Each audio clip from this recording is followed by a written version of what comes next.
Chapter 21. Then there was a famine in the days of David 3 years, year after year. And David inquired of the Lord.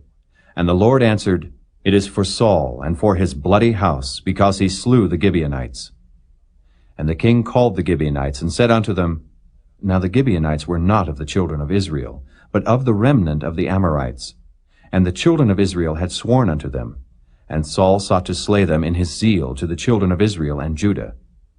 Wherefore David said unto the Gibeonites, What shall I do for you?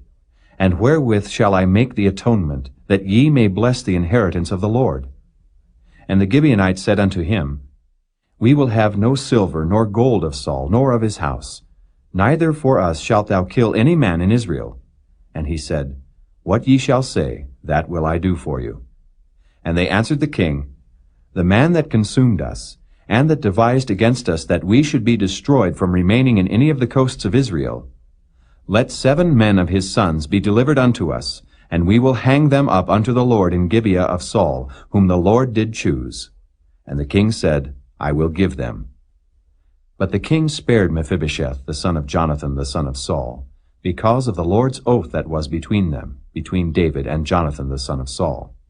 But the king took the 2 sons of Rizpah, the daughter of Aiah, whom she bare unto Saul, Armoni and Mephibosheth, and the 5 sons of Michal, the daughter of Saul, whom she brought up for Adriel, the son of Barzillai, the Maholathite. And he delivered them into the hands of the Gibeonites, and they hanged them in the hill before the Lord. And they fell all 7 together, and were put to death in the days of harvest, in the first days, in the beginning of barley harvest. And Rizpah, the daughter of Aiah, took sackcloth, and spread it for her upon the rock, from the beginning of harvest until water dropped upon them out of heaven, and suffered neither the birds of the air to rest on them by day, nor the beasts of the field by night. And it was told David what Rizpah, the daughter of Aiah, the concubine of Saul, had done.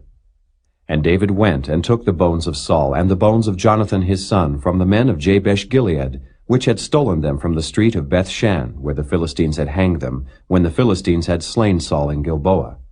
And he brought up from thence the bones of Saul, and the bones of Jonathan his son, and they gathered the bones of them that were hanged.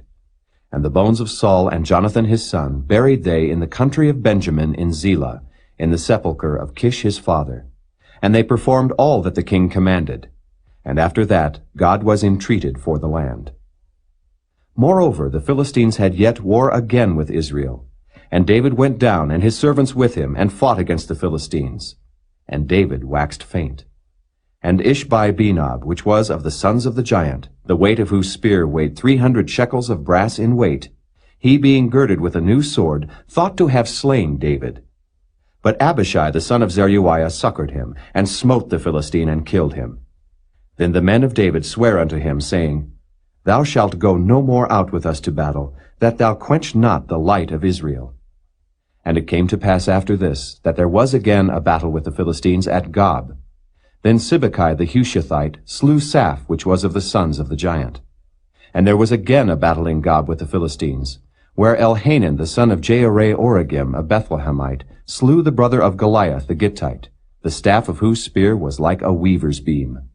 And there was yet a battle in Gath, where was a man of great stature, that had on every hand 6 fingers, and on every foot 6 toes, 24 in number.